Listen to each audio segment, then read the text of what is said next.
In 1985, a detective sat across from an innocent 29-year-old man and made him a promise. Anthony Ray Hinton hadn't held a gun in years, hadn't touched the crime scenes police accused him of touching. That didn't matter.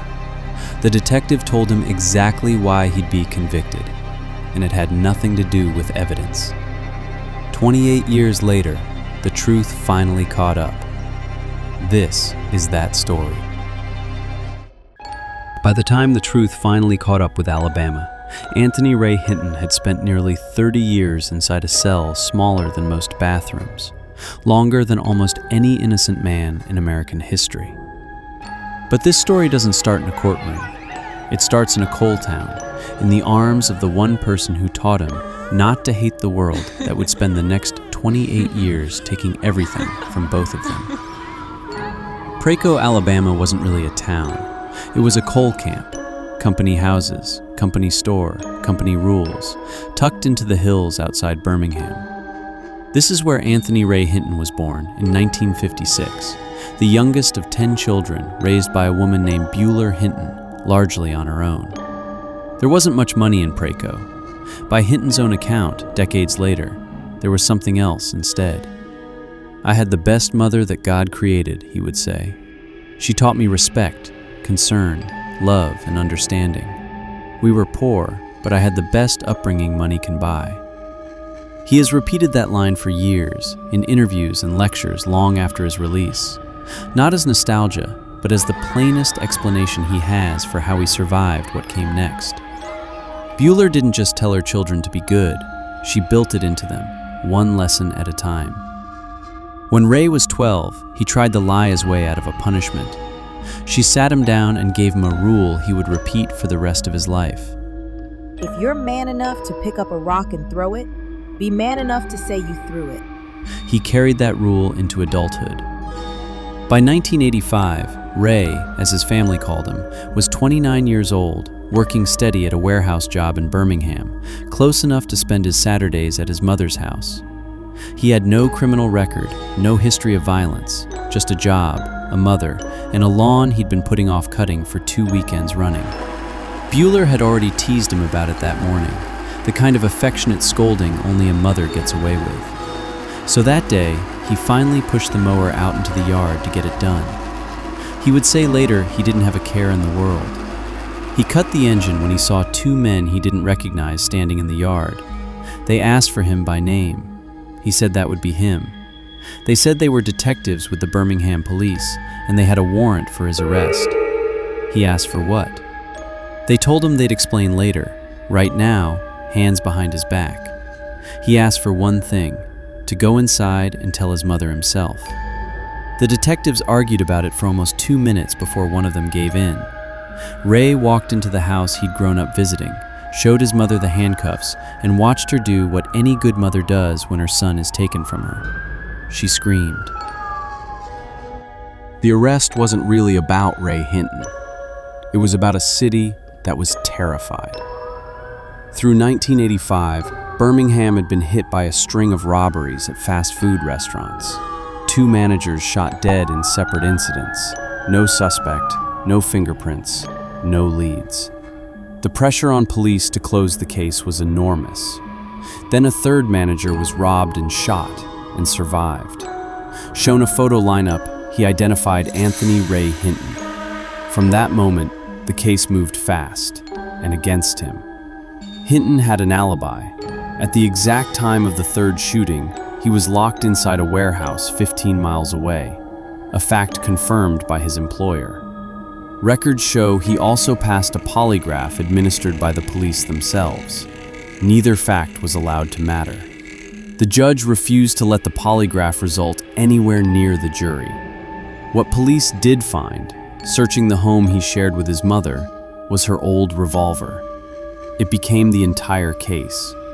Prosecutors claimed it was the weapon used in all 3 shootings, the only physical evidence that would ever connect Hinton to any of the crimes. By Hinton's own account, he spent the ride to the police station trying to convince a detective he wasn't a killer. According to what he has said publicly many times since, that detective told him it didn't matter whether he'd done it. He was black, his accuser was white, and the judge, prosecutor, and jury deciding his case would be white too. It wasn't an investigation anymore. It was a formality. The prosecutor assigned to try him would later go on record himself, saying he could tell Hinton was guilty just by looking at him. Hinton's own defense did nothing to stop what was coming. His court-appointed lawyer, convinced state law capped expert witness funding at $1,000, never checked whether that was even true. It wasn't. Instead of hiring a qualified firearms examiner, he hired a civil engineer who was legally blind and openly unable to operate the testing equipment in the courtroom. With no credible expert to challenge the state's ballistics claim, it went uncontested. An all-white jury, before an all-white judge, took almost no time. You people don't want the truth. All you wanted was a conviction. On December 17, 1986, Anthony Ray Hinton was sentenced to death and moved into a concrete cell roughly the size of a walk-in closet, a few hundred feet from Alabama's electric chair. He would spend most of the next 3 decades there. For the first 3 years, Hinton spoke to almost no one, not the guards, not the other men on the block. Then one night, he heard a man in a nearby cell crying, inconsolable. The man's mother had died. Something about it broke his silence. Despair was a choice, he decided. So was hatred. So, it turned out, was hope. And he chose hope instead. He started speaking again that night, and rarely stopped after. Inside, the same trait his mother had spent a childhood building into him started showing up in a place built to strip it out of everyone. Hinton eventually started the first book club Death Row had ever seen, pitched to the warden not as a mercy, but as something that would calm the block and make the guards' jobs easier. The warden approved it and sent over copies of James Baldwin and Maya Angelou to get it started.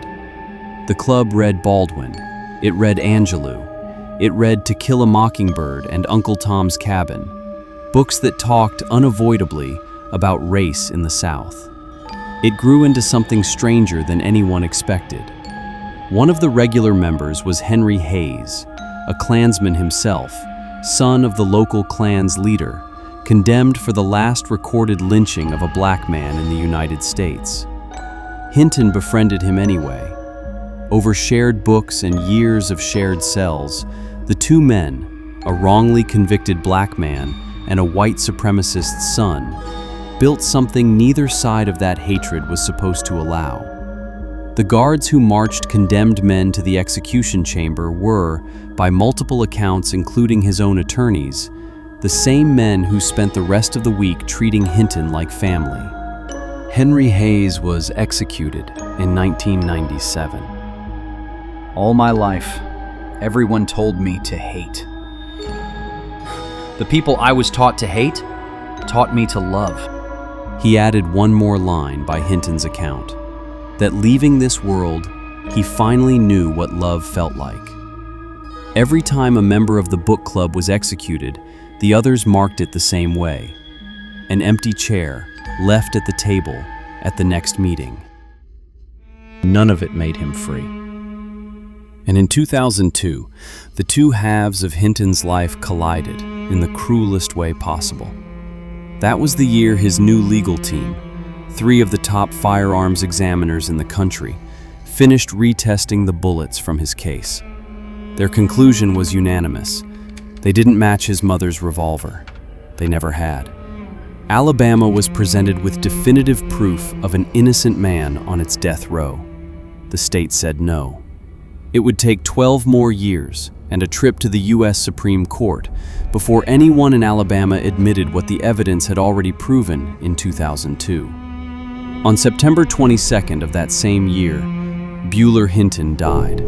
Her son was 46 years old and had already spent 16 years on death row. The woman who had taught her son to admit when he'd thrown the rock, who had built a rule of honesty and compassion into him before he was a teenager, passed away without ever seeing her son walk out of that prison. He couldn't attend the funeral. He said goodbye to her from a cell. He would later say it plainly. He forgives, to this day, because that's how his mother raised him. Even the year she died didn't change that. Imagine it for a second. Imagine spending 17 years building a family out of guards and inmates, and a man raised to hate you because the family that raised you is running out of time. Imagine the one person who taught you not to hate this world dying in the same year the state was handed proof you didn't belong in that cell, and still said no. By then, Hinton had watched 54 men walk past his own cell on their way to execution. 54 times he heard the door. 54 times it wasn't him. Another 22 men took their own lives before their sentences were ever carried out. His mother didn't live to see the 55th walk, the one that would have been his own had Alabama gotten what it wanted. Years earlier, another attorney had visited his cell with a different kind of offer. Help the state settle for life without parole instead of execution. Hinton turned it down without hesitation. By his own account, he told the man that only a guilty person accepts a deal like that, and he wasn't guilty, then fired him on the spot and went back to a death sentence with no one representing him at all. The way Bryan Stevenson found him wasn't through a courtroom. It was through a guard's television. Passing a cell block TV one afternoon, Hinton stopped to watch a documentary about the death penalty. The lawyer on screen was a young attorney out of Montgomery named Bryan Stevenson, already known on death row for freeing other innocent men. The guard let him stay and finish the segment. That same week, Hinton wrote to Stevenson directly, with one condition attached. Read the trial transcript first, and if there was anything in it pointing to his guilt, walk away. 5 months later, a letter came back. Stevenson had read every page. It took Bryan Stevenson and the Equal Justice Initiative 16 years to finish what those 3 ballistics experts had started. Stevenson took the case, refused to let it die with Hinton's mother, and pushed it all the way to the U.S. Supreme Court. In 2014, in a rare unanimous ruling, the court agreed. Hinton's original trial lawyer had failed him so badly it violated his constitutional rights. The case went back to Alabama for a new trial, which meant the state finally had to retest its own evidence. Their own experts confirmed exactly what Stevenson's had said 12 years earlier. No match. The only piece of physical evidence the state had ever had was gone. On April 1st, 2015, prosecutors dropped every charge. 2 days later, Good Friday, Anthony Ray Hinton walked out of the Jefferson County Jail a free man, nearly 30 years after 2 detectives pulled into his mother's driveway. He was 58 years old. Standing in the daylight for the first time as a free man, he said 4 words that would become the title of the memoir he'd go on to write.